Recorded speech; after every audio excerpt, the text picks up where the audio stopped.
Sharing is caring. दोनों भाई नाश्ते की टेबल पर बैठे थे। प्रियंका, मेरा नाश्ता कहाँ है? भाभी, मुझे भी ऑफिस के लिए लेट हो रहा है। इस पर प्रियंका किचन में से दोनों के नाश्ते की प्लेट्स लेकर बाहर आती है। लो भाई, आप दोनों का नाश्ता। किसी को भी 1 मिनट का सब्र नहीं है। ये प्रियंका का ससुराल है, जहाँ कोई औरत ना होने की वजह से शादी वाले दिन से ही घर के साथ दोनों भाइयों की जिम्मेदारियां प्रियंका संभाल लेती है। दोनों भाई शांति से नाश्ता कर रहे होते हैं कि अंकुश अपने भाई की प्लेट से पराठे का एक टुकड़ा उठा लेता है। आपको पता है ना, मैं खाना शेयर नहीं करता, फिर भी मेरी प्लेट में से खाना जरूरी है क्या? अरे हद हो गई है, मुझे नहीं खाना अब। अंकुर गुस्से में नाश्ता छोड़कर टेबल से उठ खड़ा होता है। अरे, ये कैसा बिहेवियर है अंकुर? एक टुकड़ा ही तो है। एक हो या आधा, मुझे भूख लगी है तो ये सिर्फ मेरा ही है। उसे भी किसी के साथ शेयर करने बैठा तो भूखा नहीं रह जाऊंगा। अरे बाबा ठीक है, अब इस पर भी लड़ाई। दूसरा बना देती हूँ, पर प्लीज ऐसे खाना बीच में छोड़कर मत जाओ। इससे अन्न का अपमान होता है। ओ प्लीज भाभी, ऐसी कोई चीज होती ही नहीं है। आपके पास पैसे हैं, खरीदो और खाओ। अगर नहीं खाया जाए तो फेंक दो। अरे दुनिया में सब यही करते हैं। अंकुर बैग उठाकर ऑफिस के लिए चला जाता है, जिसके पीछे उसका बड़ा भाई मायूस सा घर में खड़ा रह जाता है। जिसने बचपन से सोने की चम्मच में खाया हो, उसे दुनिया के बारे में क्या पता होगा। वैसे गलती तो हमारी ही है। अगर कभी बचपन में ही सही गलत का फर्क सिखाया होता तो आज ये हाल नहीं होते। आप फिक्र क्यों करते हैं जी? भगवान है, वो जो भी करता है सबकी भलाई के लिए ही करता है। और जब वो चाहेंगे तो अपनी तरह से अंकुर भैया को भी सब कुछ सिखा देंगे।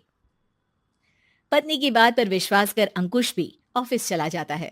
सुबह से दोपहर होती है और अंकुर लंच करने ऑफिस के पास वाले रेस्टोरेंट में पहुंचता है, जहां वो एक साथ बहुत सारा खाना ऑर्डर कर देता है। सर, क्या कोई आपको ज्वाइन करने वाला है? नहीं तो क्यों? अब कुछ नहीं सर, ऐसे ही।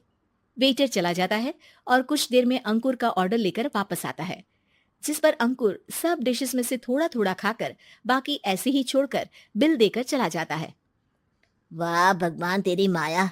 कहीं कोई एक एक टुकड़े के लिए तरसता रहता है और ये 5 लोगों का खाना ऑर्डर करके एक का भी पूरा नहीं खाते। पैसे वालों की माया। वेटर टेबल साफ कर बचा हुआ सारा खाना लेकर रेस्टोरेंट के पीछे घूम रहे बच्चों के पास पहुंच जाता है, जिसे देख बच्चों के चेहरे खिल उठते हैं। वाह, आज इतना सारा खाना आया। थैंक यू भैया। भगवान आपको खाने की फैक्ट्री बना दे। अगर ये फैक्ट्री मेरी होती तो तुम लोगों को कभी किसी का झूठा बचा हुआ खाना नहीं खाना पड़ता। चलो तुम लोग खाओ, पर ध्यान रखो किसी को पता ना चले, नहीं तो मेरी नौकरी चली जाएगी। इसी के साथ दिन बीतता है और रात को दोनों भाई एक साथ घर पहुंचते हैं। कुछ देर में सब डिनर करने बैठते हैं, जहां अंकुश अंकुर को समझाने की कोशिश करता है। अंकुर, अगर हमें लाइफ में सब कुछ मिला है, इसका ये मतलब नहीं कि तुम उसका गलत फायदा उठाओ, बल्कि तुम्हें उसकी मदद से दूसरों को भी मदद करनी चाहिए। भैया, जिनके पास नहीं है उनकी वजह मैं तो नहीं ना। और ऐसे बहुत लोग हैं जिनके पास सब कुछ है। इसलिए अगर मैं एक इंसान कुछ नहीं करूंगा तो कोई फर्क नहीं पड़ने वाला।